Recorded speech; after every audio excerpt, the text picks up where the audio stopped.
నమస్తే. వారం రోజుల నుంచి నానుతున్న ఒక ఇష్యూ ఏదైతే సౌత్ ఫిలిం ఇండస్ట్రీ అండ్ బాలీవుడ్కి సంబంధించి ఒక న్యూస్ మీరు విన్నది కాకుండా కొత్తగా వచ్చింది. దీపికా పదుకొన్ అండ్ సందీప్ రెడ్డి వంగ. సందీప్ రెడ్డి వంగ చేసింది తప్ప? అసలు దీపికా పదుకొన్కి సందీప్ తోటి వచ్చిన ప్రాబ్లం ఏంటి? ఇక్కడ ప్రాబ్లము సందీప్ వంగది కాదు, సందీప్ వంగ తీసే మూవీస్ది ప్రాబ్లం ఉంటుంది. అంటే అన్నీ కూడా హై లెవెల్ కమర్షియల్ హిట్స్ ఉంటాయి. దీంట్లో హీరోయిన్ని చూపించే పద్ధతి ఏదైతే ఉంటుందో అది ఒక డిగ్రేడ్ చేస్తున్న ఫీలింగ్ అనేది చాలామందిలో క్రియేట్ అవుతుంది. సినిమాలు కమర్షియల్ హిట్ అవుతాయి కాబట్టి హీరోయిన్స్ యాక్సెప్ట్ చేస్తారు అన్న థాట్ దీపికా పదుకొంది. దీపికా పదుకొని ఎందుకు మీరు బయటకు వచ్చారు ఈ పర్టికులర్ మూవీ నుంచి అంటే ఇచ్చిన రెస్పాన్స్ అది. నా సందీప్ వంగ ఈయనేమంటారు, నేను ఒక డైరెక్టర్గా నాకు తెలుసు నా మూవీలో ఏం కావాలి, నాతోటి పనిచేయని వాళ్ళు నా గురించి కమెంట్ చేసే రైట్ ఎవరికైనా ఉందా? Simple point. కానీ ప్రాబ్లం ఏంటి అంటే ఆయన మూవీస్లో ఎంత డీసెంట్గా అయితే ప్రజెంట్ చేస్తారో ఈ పర్టికులర్ స్టేట్మెంట్ అంత డెకరేటెడ్గా ప్రజెంట్ చేయలేదు. కానీ మ్యాటర్ ఇక్కడ దీపికా పదుకొని పక్కకి వెళ్ళిపోవడం కాదు.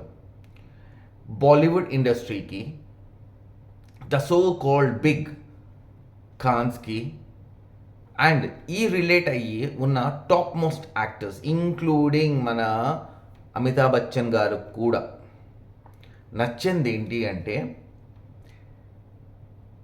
100 సంవత్సరాల నుంచి, I mean let's not say 100 సంవత్సరాలు, ఇండిపెండెన్స్ వచ్చినప్పటి నుంచి మేము చిన్న చూపు చూసిన సౌత్ ఇండియన్స్ ఈరోజు మా ఇండస్ట్రీని రూల్ చేయడానికి వస్తున్నారు. సీరియస్గా చెప్పాలి అంటే బాలీవుడ్ ఇండస్ట్రీలో సిగ్గు శరం అనేది ఎక్కడా లేదు. మీరు ఒకసారి వెళ్ళి చూశారు అంటే ఒక్కొక్క ఫ్యామిలీని తీసుకుని మాట్లాడాలి అంటే పెద్ద కాంట్రవర్సీ అవుతుంది కాబట్టి మాట్లాడట్లేదు. కపూర్ ఫ్యామిలీకి తీసుకోవచ్చు, బట్ ఫ్యామిలీ అయితే మరీ ఇంకా చెప్పాల్సిన అవసరం కూడా లేదు. అండ్ ఈ ఖాన్స్ ఫ్యామిలీలో ఏంటో తెలియదు, యాంటీ ఇండియాకి వర్క్ చేస్తున్న ఫీలింగ్ అయితే వస్తుంది. అండ్ మోర్ ఓవర్ వీళ్ళందరికీ ఏంటి అంటే డబ్బు వచ్చేటప్పటికి వచ్చే బలుపు ఉంటుంది కదా, అది 4 కిలోలు కొంచెం అటొకటి ఇటొకటి 4 కిలోల బాట ఎక్కువ వేసుకుని కూర్చుంటారు కావచ్చు. రీజన్ ఏంటి అంటే వీళ్ళల్లో కొత్త క్రియేటివ్ టాలెంట్ని వీళ్ళు ఎంకరేజ్ చెయ్యరు. ఉన్న వాళ్ళే మూవీస్ తీయాలి, వాళ్ళ పిల్లలతోటే ఉండాలి, కొత్త వాళ్ళు వస్తే తొక్కి పక్కన పెట్టాలి. ఈ పాయింట్ తోటి బాలీవుడ్ ఇప్పుడు వాళ్ళ గ్రాఫ్ అనేది ఇలా ఇలా ఇలా ఇలా పెరుగుతూ ఇలా దిగింది. ఇప్పుడు కొత్తగా అమెరికాది సితారే జమీన్ పర్ అని చెప్పేసి ఒక సినిమా వస్తుంది. ఈరోజే చెప్తున్నాను గైస్, ఆల్రెడీ నేను ఆ ట్రైలర్ చూసి ఒకటి చెప్పాను, బ్లండర్ ఉంటుంది. నౌ కమింగ్ బ్యాక్, ఇక్కడ దీపికా పదుకొన్కి ఈ మూవీతోటి వచ్చిన ప్రాబ్లం ఏంటి అంటే సందీప్ వంగ కాదు. సందీప్ వంగ ఎక్కడి నుంచి అయితే వచ్చాడో అది దీపికా పదుకొన్కి వచ్చిన ప్రాబ్లం. దీంతో ఆ మూవీ నుంచి ఎగ్జిట్ ఇస్తున్నాను అని చెప్పేసి ప్రకటించింది. నా ఇక్కడ ఏం జరుగుతుంది, ఒక టాప్ యాక్టర్ లేదు అనుకుంటే ఒక టాప్ పొజిషన్, ఆ ఇండస్ట్రీలో టాప్ పొజిషన్లో ఉన్న యాక్టర్కి సంబంధించిన, అంటే ఆ పొజిషన్లో ఉన్న వాళ్ళకి సంబంధించిన ఫ్యామిలీ ఆఫ్ ఫ్రెండ్స్ ఎప్పుడైతే ఇండస్ట్రీలోకి వస్తారో ఒక మూవీ స్టార్ట్ చేసేటప్పుడు వాళ్ళ డిమాండ్స్ చాలా ఎక్కువగా ఉంటాయి. మనము తెలుగులో వింటూ ఉంటాము, పవన్ కళ్యాణ్ గారు స్టోరీని మార్చేశారు అని చెప్పి. ఇట్లా 1-2 ఇన్సిడెంట్స్ మనము చూసుంటాం. కానీ అక్కడ మీరు ఎవరైతే నెపో కిడ్స్ ఉన్నారో అందరూ కూడా డైరెక్టర్ చెప్పింది ఎవరు చేయరు. అక్కడ వాళ్ళకి నచ్చింది మాత్రమే చేస్తారు.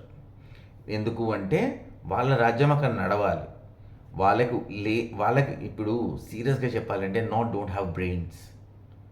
North Indian people do not have brains. ఇప్పుడు రాజస్థాన్ చూసుకుందాం, బీహార్, అమ్మో దాని గురించి మనం ఎత్తడమే వేసి మనము మన ఇంటి చుట్టుపక్కల చూస్తాం కావచ్చు బీహార్ వాళ్ళని. ఎనీవేస్ ప్రతి విషయంలోనూ కొంచెం జాగ్రత్తగా ఉండండి. బీహార్లో 2 కేటగిరీస్ ఆఫ్ పీపుల్ మాత్రమే ఉంటారు. అయితే లాయల్, లేదంటే స్మాష్ చేసిపోతాడు. మధ్య రకం బీహార్లో లేరు. నా ఇక్కడ వంగ గారికి చెప్పేది ఏంటి అంటే, సందీప్ గారు తీయడానికి తెలుగులో సినిమాలు లేవా? లేదు అనుకుంటే వాళ్ళు డబ్బులు ఎక్కువ ఇస్తున్నారా? అసలు నార్త్ ఇండియా ఇండస్ట్రీని మన తెలుగులోకి తీసుకొచ్చిన మీలాంటి డైరెక్టర్స్ని ఏమనాలి? తెలుగులో మనకి యాక్టర్లు ఉండరు, యాక్ట్రెస్లు ఉండరు. అంటే మేల్ యాక్టర్ ఎవరైతే ఉన్నారో ఆ మేల్ యాక్టర్ని మాత్రం తెలుగులో పెడతారు, ఫిమేల్ యాక్టర్ని నాన్ తెలుగు పీపుల్ని పెడతారు. ఇలాంటివి చేసి వాళ్ళకి మీరు ఒక స్టెప్ మీరు ఎక్కువ ఇస్తున్నారు కాబట్టి వాళ్ళకి నచ్చింది చేసుకుంటారు. మీరు 2 హిట్లు ఇచ్చారు, ఒక్కొక్క హిట్ తోటి అంటే మొత్తం కలిపి ఒక 1200-1300 కోట్లు వాళ్ళు సంపాదించారు.